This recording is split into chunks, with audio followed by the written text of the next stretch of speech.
Sige, nagkaroon tayo ng ilang matitinding problema sa pagpapagana ng ating video, pero sa tingin ko ay magiging maayos na tayo ngayon. Susubukan natin ito sa StreamYard at gagawin nating muli mamaya. Gayunpaman, nagsisimula tayo ng isang bagong serye. Ang seryeng ito ay matagal na nating pinaplano, at humihingi ako ng paumanhin kung gaano katagal bago ito nagsimula. Ngunit ngayon, sisimulan na natin ang bagong seryeng ito. Ang turong ito ay magiging pundasyon para sa lahat ng ituturo natin sa hinaharap. Ito ay isang bagay na matagal ko nang gustong matapos. Napaka-importante para sa lahat ng iba pang ituturo natin sa hinaharap, na magkaroon tayo ng isang mabuting at matibay na pundasyon na maintindihan natin. Ang malaking katanungan ay ito: lahat tayo ay naniniwala na ang Biblia ay salita ng Diyos.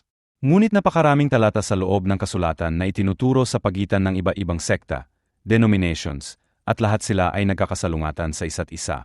Ano nga ba ang katotohanan at ano ang hindi? Ano ang tamang interpretasyon at ano ang hindi? Isa sa ating mga pangunahing problema ay ang mga pastor na nagtuturo gamit ang lente ng kanilang sekta. Tinitingnan nila ito gamit ang mga salamin ng isang partikular na denominasyon. Kinukuha natin ang kasulatan at pinipilit natin itong baluktutin para sabihin ang gusto nating sabihin. Ang mensahe ng Ebanghelyo na mayroon tayo ngayon ay hindi ang mensahe ng Ebanghelyo na itinuro noong nakaraang 200 taon. Hindi ito ang mensahe ng Ebanghelyo na itinuro ng mga apostol. Gayunpaman, sa seryeng ito, alamin natin at makikita, at hahaapin natin ng direkta ang marami sa mga turong ito na hindi naman talaga itinuturo ng kasulatan. Sa turong ito, bilang panimula, gagamit tayo ng ilang mahuhusay na batas ng biblical hermeneutics, agham ng interpretasyon, para gawin ang mga turong ito. Ang una ay ang batas ng konteksto, law of context. Napaka-importante ng batas ng konteksto. Kailangan nating kunin ang kasulatan sa kanyang konteksto, dahil kung hindi, literal nating mapapalabas na sinasabi nito ang kahit anong gusto natin. Limitado lamang ito sa ating imahinasyon. Dahil diyan, may ikukwento ako sa inyo, isang kwentong gawa-gawa lamang. Hindi ito paaaliwin kayo, dahil hindi ko iyon trabaho, kundi pa ipakita sa inyo ang kahalagahan ng konteksto. Si G&G, Snodgrass, gusto niya ng isang bagong maliit na sports car, para makapag-overtake siya sa traffic at magawa ang gusto niya, dahil ang lumanyang quotes ay hindi sapat pa sa kailangan niya. Kaat umikos siya sa bayan, pumunta sa iba-ibang car dealership, para humanap ng bagong sports car na babagay sa kailangan niya. Malapit na ang kanyang kaarawan at tinanong siya ng kanyang asawa, "Honey, anong gusto mo pa sa birthday mo?" Dahil ayaw niyang maging masyadong direkta o magpaliwanag ng husto, sinabi lang niya, "Honey, gusto ko ng isang bagay na kulay, candy apple red, na kapag tinapakan mo, bibilis ito mula 0 hanggang 200 sa loob ng wala pang 4 na segundo." Ngayon, sa isip niya, alam niya kung ano ang tinutukoy niya, pero si G. Snodgrass ay walang kaalam-alam. Kaya ang kanyang interpretasyon sa gusto ng asawa niya ay base lamang sa kanyang sariling imahinasyon. Kung gaano kaganda ang kanyang imahinasyon, ganoon din ang kanyang pag-aakala. Dumating ang birthday niya at binigyan siya ng isang kahon na ganito kalaki at ganito kakapal. Binuksan niya ito na parang isang bata sa oras ng Pasko. Excited na excited. Sabi niya, ito na ang bagong owner's manual at ang mga susi sa bago kong sports car. Pero nang buksan niya ito, laking gulat niya, isa itong candy apple red na timbangan sa banyo, bathroom scales. Naguluhan siya at tinanong siya ng asawa niya, "Anong problema, honey? Ibinigay ko sa iyo ang eksaktong hiningi mo, salita por salita. Kulay candy apple red ito. Pakikuha sa kahon, ilagay sa sahig, at tapakan mo para makita mo kung abot ito mula 0 hanggang 200 sa loob ng wala pang 4 na segundo." Ngayon, hindi maganda ang lagay ni G. Snodgrass sa asawa niya, pero ikinuwento ko ito para patunayan ang isang punto. Kung hindi mo naiintindihan ang konteksto, ituturo mo ang kabaligtaran ng kung ano ang intensyon ng may akda. At hindi lamang ito tungkol sa literal na konteksto ng paligid ng talata. Mayroon din tayong tinatawag na batas ng kasaysayan at kultura, law of historical and cultural background. Paano naintindihan ng may akda noong panahon niya, at paano ito naintindihan ng kanyang mga tagapakinig? Importante rin ito. Halimbawa, kung sasabihin ko ngayon na, tingnan natin sa Facebook kung anong meron sila. Ang isang tao mula 2,000 taon na ang nakalipas ay walang ideya kung ano ang Facebook. Hindi iyon bahagi ng kultura nila. Maghahanap sila ng libro na puno ng mga mukha, at hindi nila ito maintindihan. Ganoon din ang ginagawa natin sa kasulatan. Kinukuha natin ang kanilang mga salita, mula sa ating pananaw sa ika-negatibo, 21 na siglo, at sinusubukang intindihin ito sa ating sariling kaisipan, hindi sa kung paano nila ito nakita. Kaya hindi lang batas ng konteksto, kundi batas din ng kasaysayan at kultura. Gagamit din tayo ng batas ng gramatika at wika. Magpo-focus tayo sa literal na kahulugan, pagpili ng mga salita, at istruktura ng pangungusap sa orihinal na wika para makita kung ano ang talagang gustong sabihin ng may akda. Gagamit din tayo ng batas ng analohiya ng pananampalataya, analogy of faith, kung saan hahayaan nating ang mga malalabong bahagi ng kasulatan ay maipaliwanag o mabigyang interpretasyon ng mga mas malinaw na bahagi ng kasulatan.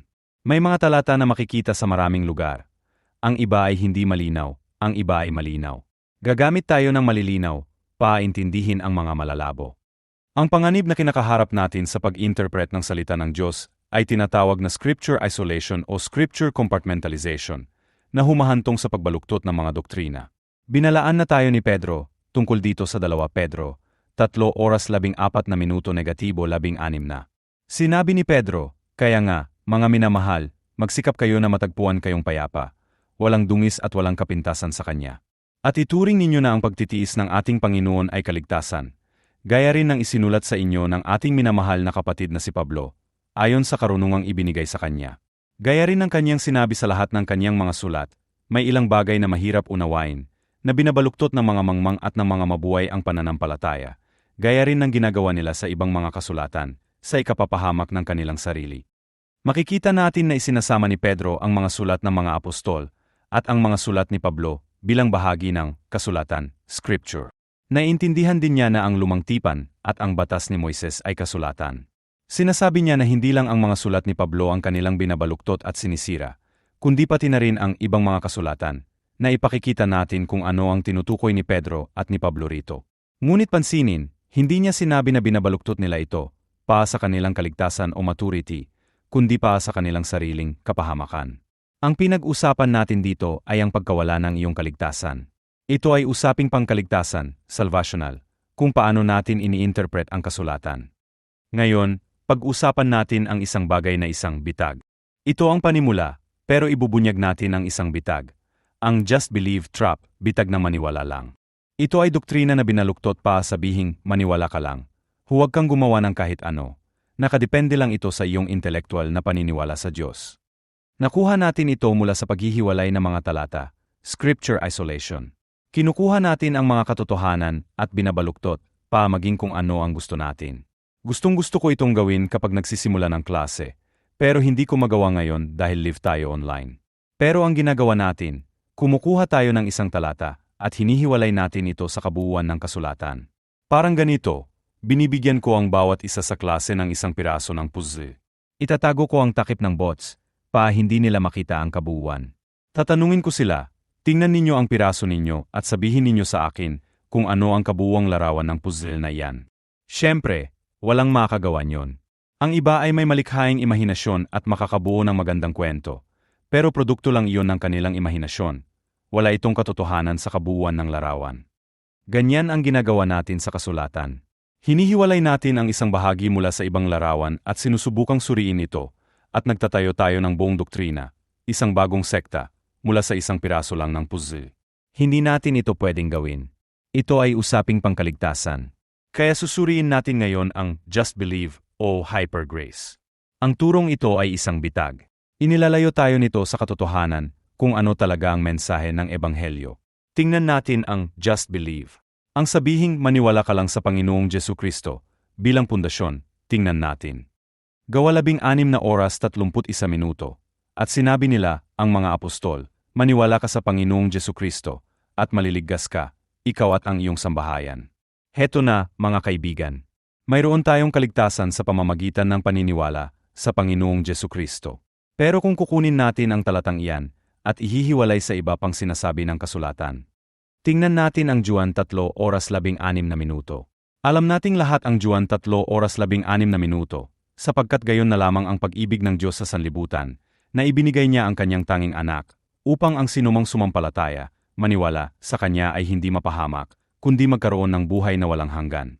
Heto na naman, kailangan lang nating maniwala na ibinigay niya ang kanyang anak at maniwala sa kanya, at magkakaroon tayo ng buhay na walang hanggan.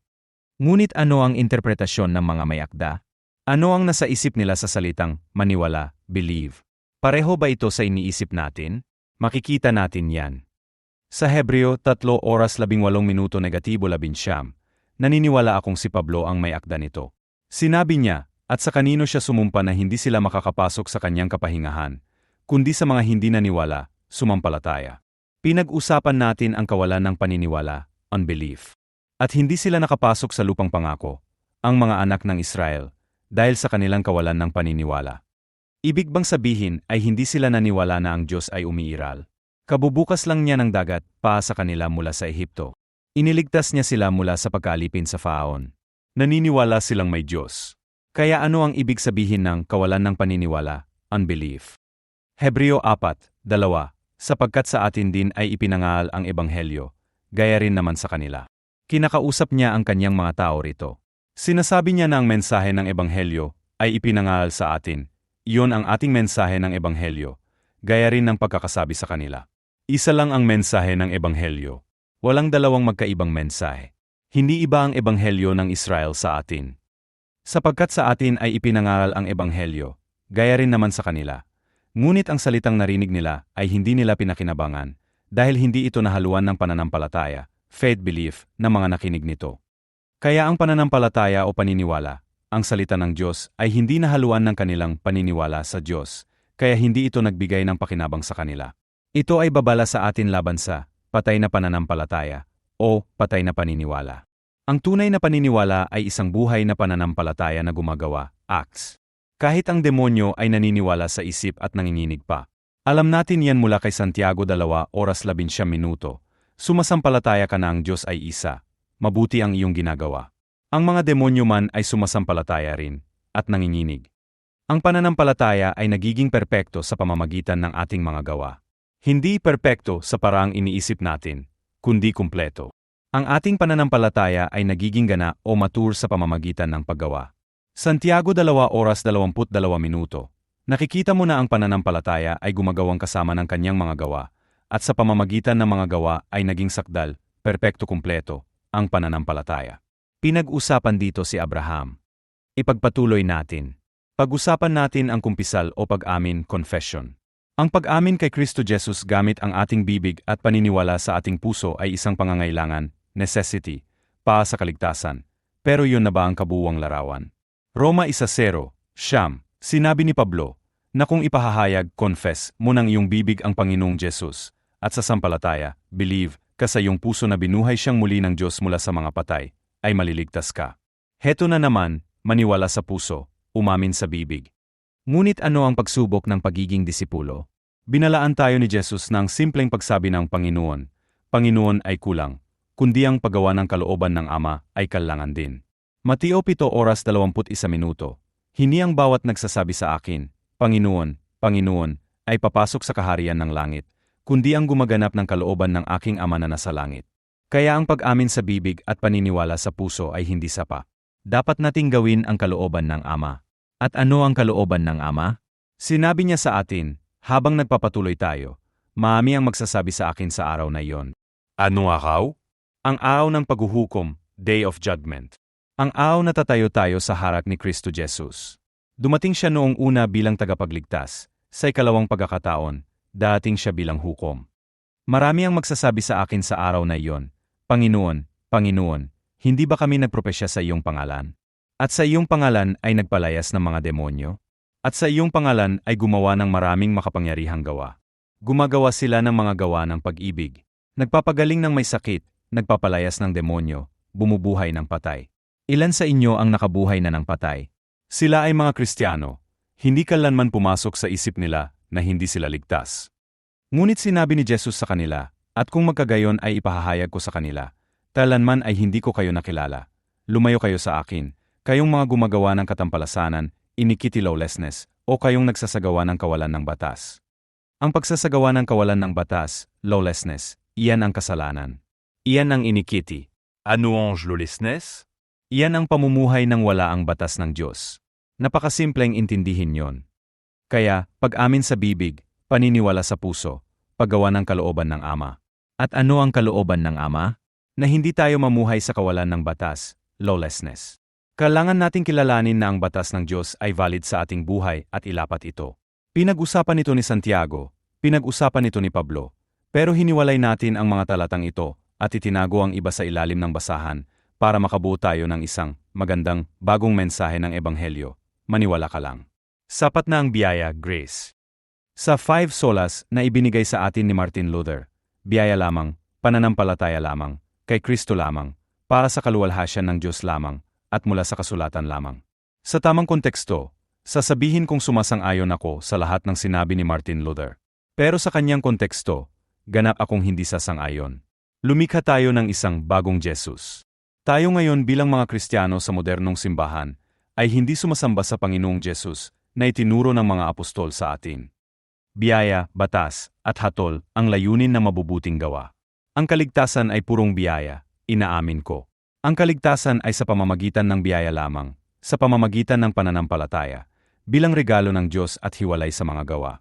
Inaakusahan ako ng maraming tao na nagtuturo daw ako ng works-based salvation. Hindi. Ang mga gawa, works, ay kailangan, pero hindi ang mga gawa ang nagbibigay sa atin ng kaligtasan. Sinabi ni Pablo sa Efeso 2:8, sapagkat sa biyaya kayo ay naligtas sa pamamagitan ng pananampalataya, at ito ay hindi sa inyong sarili, ito ay kaloob ng Diyos, hindi sa pamamagitan ng mga gawa, upang ang sinuman ay huwag magmapuri. Napakalinaw. Hindi mula sa mga gawa, kaya tayo nagkakaroon ng kaligtasan. Hindi talaga. Ano ngayon ang layunin ng ating mga gawa? Nilikha tayo ng Diyos para sa mabubuting gawa. Dapat tayong gumawa ng mga gawa ng pag-ibig, pakainin ang gutom, tulungan ang mahirap, bigyan sila ng matitirhan. Iyon ay mga gawa ng pag-ibig. Ngunit ang mga gawa ng pag-ibig ay hindi nagpapawalang bisa, void, sa batas ng Diyos. Ang batas ang ating tagapagturo, tutor schoolmaster.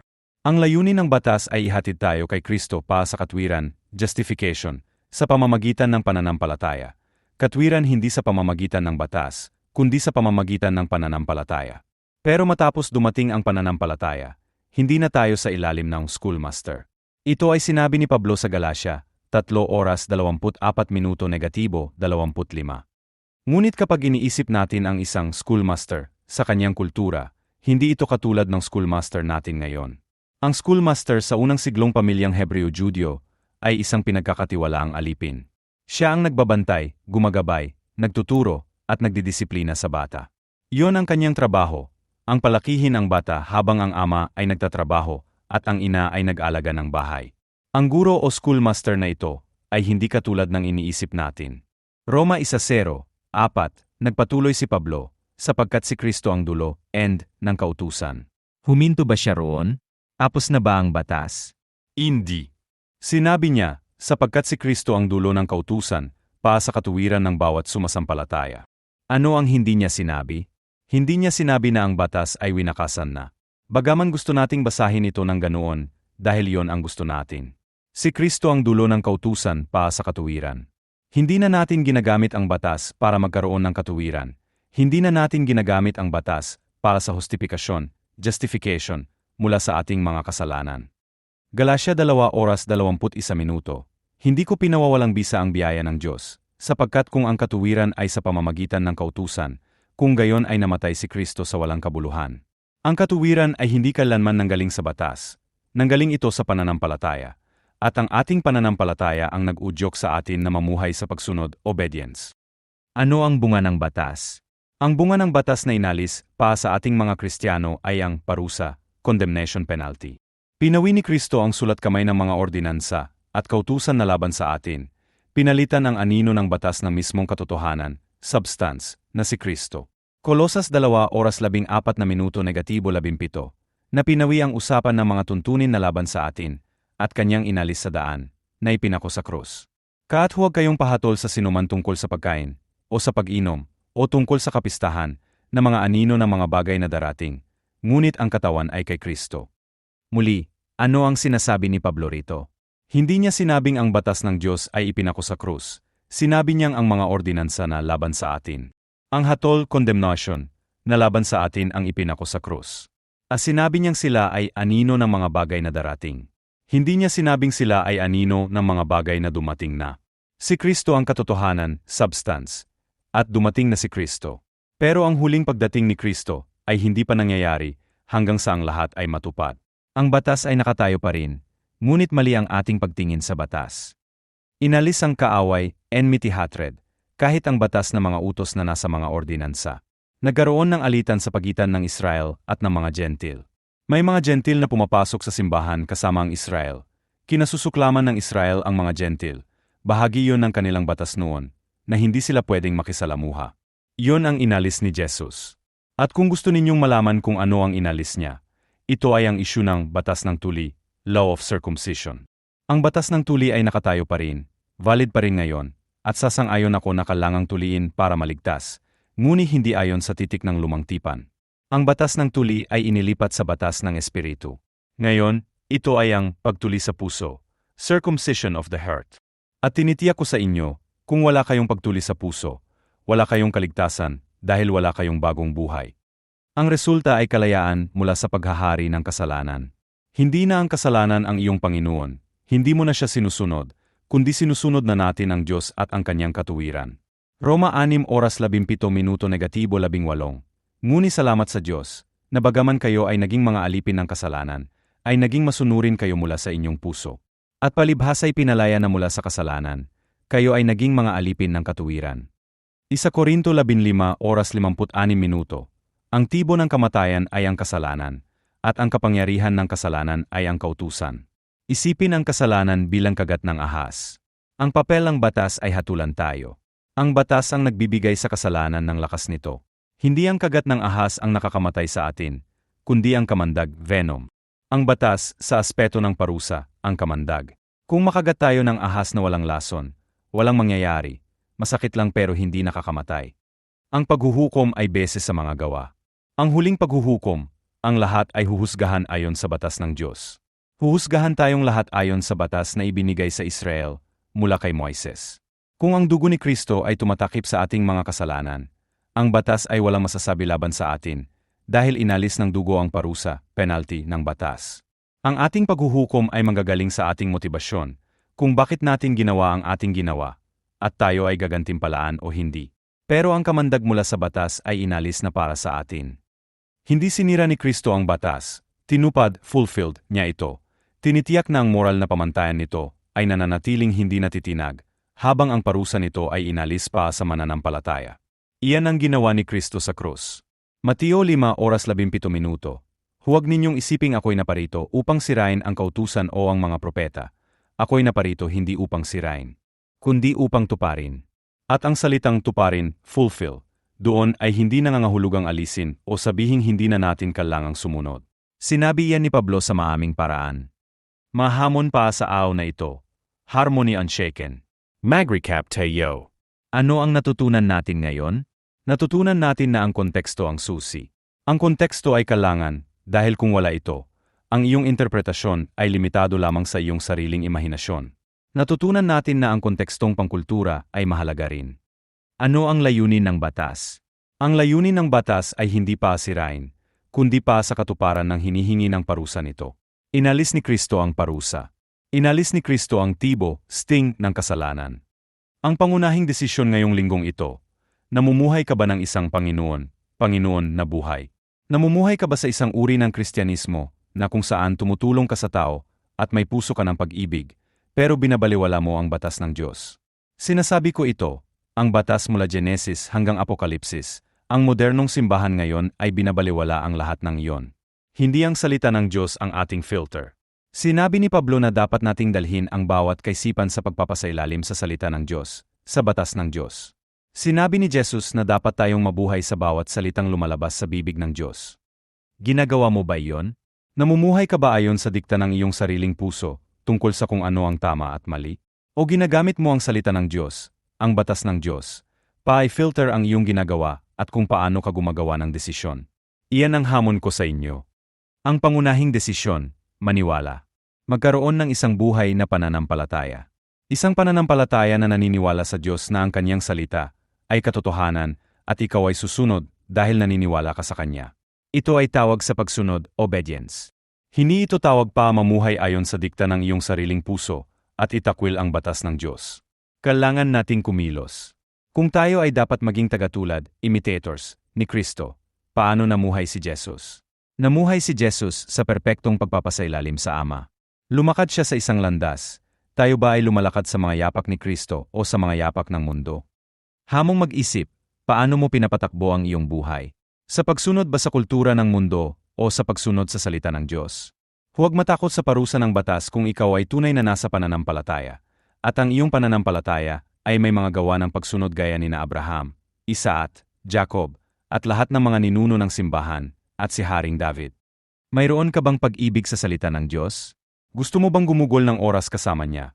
O gusto mong gumugol ng oras sa iyong mga video games at mga bagay na ginagawa mo sa iyong buhay? Iyan ba ang iyong buhay, o ang Diyos ang iyong buhay? Namumuhay ka ba sa bawat salita na nagmumula sa bibig ng Diyos o sa mga kaisipan at kagustuhan ng iyong sariling puso? Suriin natin ito, at sa mga susunod na linggo ay ipagpapatuloy natin ito at magpapalalim tayo. Bubuo tayo ng pundasyon para sa lahat ng ituturo natin sa hinahara. Magtatapos muna ako rito. Mahal ka o kayo? Narito ako dahil sa pag-ibig, hindi pa hiyain ang sinuman. Sige, mahal ko kayo, magtatapos na ako rito at naway magkaroon kayo ng magandang araw.